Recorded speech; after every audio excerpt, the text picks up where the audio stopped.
No matter how many times they try to attempt to cancel ICE, they just keep coming back, raiding sanctuary cities. In this video, you're going to see they've cleaned out hospitals and triggering Antifa to unfortunately attack reporters in the street. This isn't just immigration policy anymore. This is a full-blown reversal. And the left, they're spiraling. Let's break it down. Just gotta give it a break. Save it for another time. Save it for a fucking another time. Charlie! That's what happens when you fucking make people for no reason. That's what happens when you make... Everybody back the fuck up. This is my friend. Let me come. I'm a medic. Please let me just do what I need to do, okay? Just let me This do is what my I need. friend. I get it. Let's stand back. You okay? See, when you assault people, you get assaulted back. Charlie, are you okay? Guys, please leave.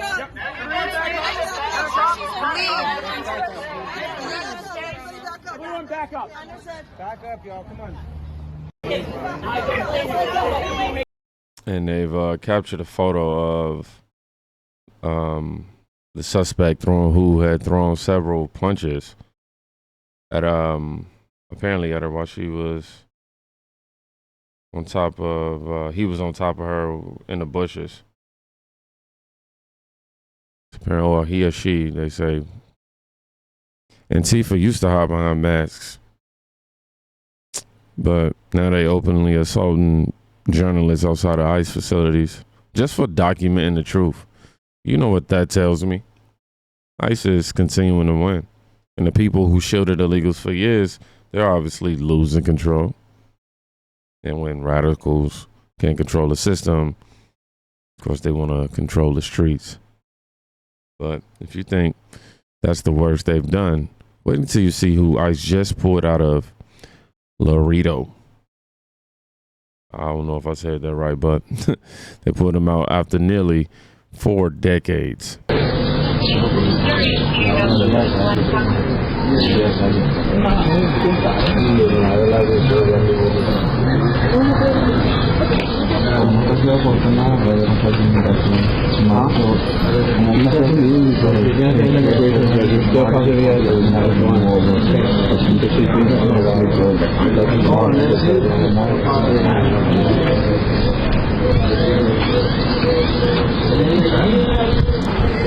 So what you're watching is that woman, or this woman who lived in this country illegally for 39 years, and ICE finally got her.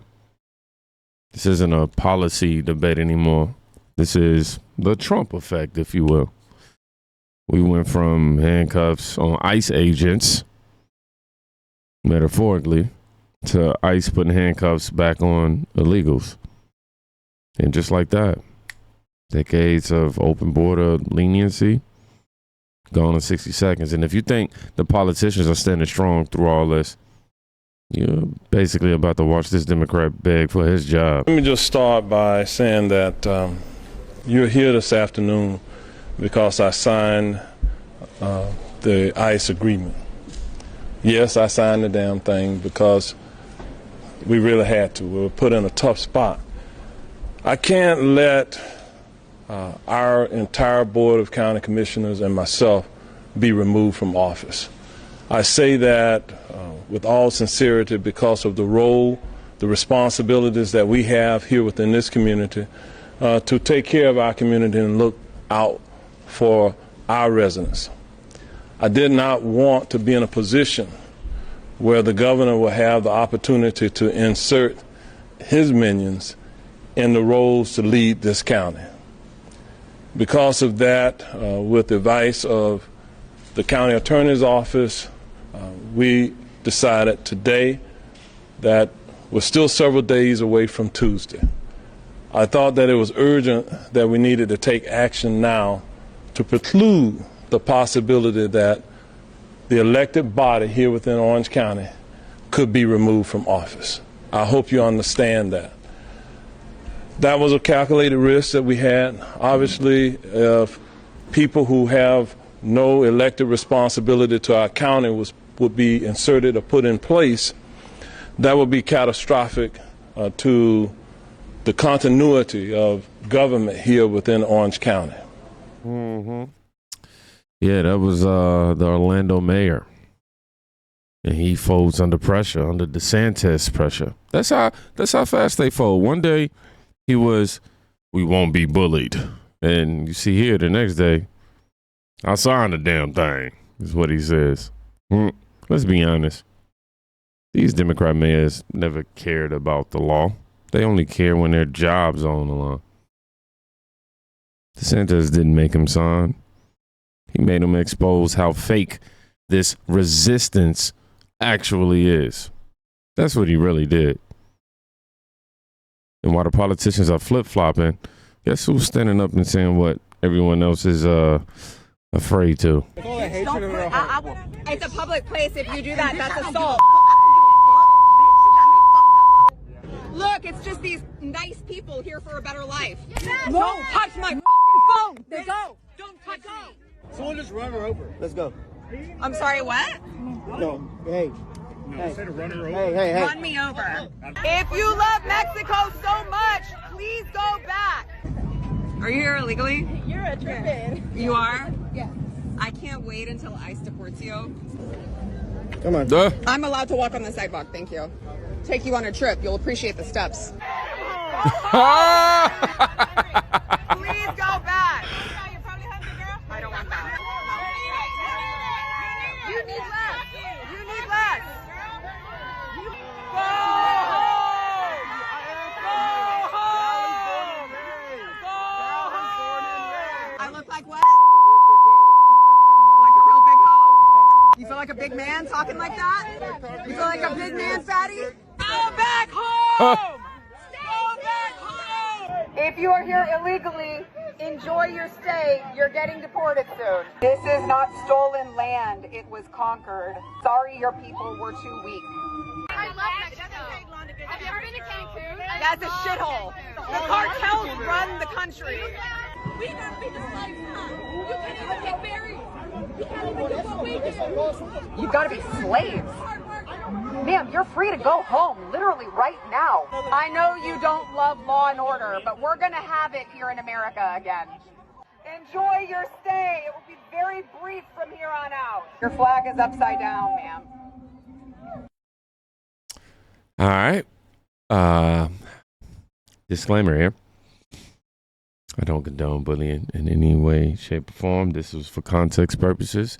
And now let me go ahead and provide commentary that transforms this from just watching something to actually having some substance. Because when even Latino Americans are saying, go back home, you know the narrative is collapsing. That's all I'm saying. It's the reality right now. Legal immigrants help build this country. Illegal ones, the left use them for votes and chaos. Now, the truth is coming from their own people, and the left can't censor that. They still try to. But let me show you what happens when ICE actually does its job again, and illegals start disappearing. Just got off my 12-hour shift at one of LA County's easiest hospitals and ERs. And you guys, our waiting room is just empty, like 4 patients max, like every hour. And as much as a healthcare worker enjoys a slow day, it's actually pretty scary. Like, I know that a lot of patients are just scared to seek medical care right now, and it's just really sad, the circumstances that we are in right now. And it just scares me for the results of this after, because a lot of patients are going to hold off to not seek medical care, and they're going to come back 10 times sicker. And I just want to urge anybody who has any family members who are experiencing any serious symptoms to encourage them to seek medical care. Hospitals are supposed to be safe spaces, and we are there to protect our patients and care for them regardless of who they are, and where they come from. So it's just a PSA. Please, please, please educate anybody who is scared to seek medical care to seek it if necessary, and don't wait. Empty ERs, huh? Not because people got healthy, but because illegals are afraid to show up. I want you to Let that sink in for a moment. All these years, they told us illegals aren't the problem. Now, the hospitals are silent, and they still want you to believe it's a coincidence. The truth was never hard to find. It was just buried under Democrat laws. And while they're avoiding hospitals, ICE is building something the media does not want you to see. It's being called Camp Bliss. This area over here is slated to be the biggest facility in the United States to hold illegal immigrants facing deportation. And we were here as belly dump semi-trucks came and went, really working hard on this expansion to expedite it and make that bed space available. Not everyone, though, is on board with this rapid expansion. We talked with one county commissioner here in El Paso who's equating these efforts to Nazi Germany. I think we are going down the road to becoming a fascist country. Many doubts about how people are going to be treated in these facilities. I think it's a very slippery slope, and what the actions that are taking place at this point in time are comparable, yes. Now, DHS sources tell us that Camp Bliss could be operational within just a few weeks, starting with a limited number of detainees. And it's going to cost about $1.26 billion, but the DOD is fronting the contractors $232 million in order to begin this construction. We talked with a 23-year-old who just applied to be an ICE deportation officer, and he says that the increase in assaults on officers is not something that he's concerned about. That's a big reason why I want to sign up for ICE, because I feel like, if you believe in the USA and where it's headed, then I feel like you should fight for that. Now, ICE is also offering other incentives like student loan forgiveness, the option for overtime, health care plans, retirement plans, and the option for these individuals to work close to home. They're calling it Camp Bliss. 5,000 beds, $1.2 billion. ICE is definitely not shrinking by any measure. It's expanding. Military scale. And the media is already crying concentration camp. Funny how that works, right? When you protect the border, it's fascism, but when you flood cities with illegals, it's compassion. I don't think I got a C word today, y'all. Not yet, at least. This isn't structure. This is this is structure and accountability. This is how America and Americans, this is how we fight back. And in case you forgot who's risking their lives to tell the truth, let's go back to Portland. One journalist stood her ground and paid the price. Surveillance video from Cafe Lila in Berkeley shows what witnesses say is erratic, drug-fueled behavior by a shirtless suspect. This is one of 2 times that I've seen anything like this happen. 3-year part-time employee Maya was working the counter Sunday morning when a man whom police identify as Guillermo Medina Reyes walks in, grabs water from the fridge, and then wanders around the restaurant, then leaves carrying a gallon of cooking oil. And then he's like opening the fridge, just grabbing water. We weren't sure if he was like we were getting robbed or not. And then, he starts spitting the water on the ground and throwing his phone on the ground. We didn't know what was going on. Then he starts telling us that he was drugged. They called the cops, did the right thing. They came in and took some notes, and went from there. Berkeley police say Reyes walked 2 blocks north to San Pablo and Cedar and, still acting erratically, tried to carjack a woman pumping gas and also a man with a truck and a child in the back. Early in July, community groups took to the street to protest an ICE deportation order for Reyes, who's a popular San Jose tattoo artist. A federal court issued a temporary I remember him. I do. Injunction in the case. This kind of roundup of random people, largely based on racial profiling, is just not something that the country ought to be doing. And so I'm just very impressed by people who were not that active before stepping forward. We reached out to some of the groups who had taken to the streets on Reyes' behalf and sought an injunction to prevent his deportation, but no one got back to us. Berkeley police say Reyes was arrested and brought here to the Berkeley Police Department. Now, I misspoke. I said, let's go back to Portland, but this was actually in California.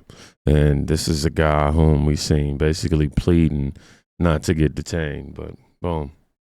This is what happens when a radical judge decides a 5-time felon with an ICE detainer should be set free. This guy walks out, no bail. Within days, he's on a drug-fueled crime spree. Carjacked a car with a 13-year-old girl inside, or 3-year-old girl, I'm sorry. And, you know, he tries to hijack a big rig after that. Yeah. But ICE did their jobs. Courts undid it. And now, unfortunately, the families are paying the price. They wanted ICE gone and buried, man. That's what they really want. Even these Democrat mayors out, they're caving down that these hospitals are feeling the shift. You got Latinas yelling, go home. This is bigger than policy, man. This is a nationwide wake-up call. Let me go ahead and get my shout-outs in order. I want y'all to join the Team Think movement and comment. ICE isn't the villain. Truth is. Do that for your boy real quick. Make sure y'all follow me on these platforms above. I want to give a shout-out to Steven Stiffman, 6587, Maria Cellular Nuevo, 20 Skywatcher 09, Robert I20, Enlightened Path Jim, who else? Wicker Man Arthur. And then Julie Boyd, 3866. I truly appreciate y'all for making this channel what it is. Y'all be safe. Please go check on somebody today. You can quite literally be saving their life. Peace.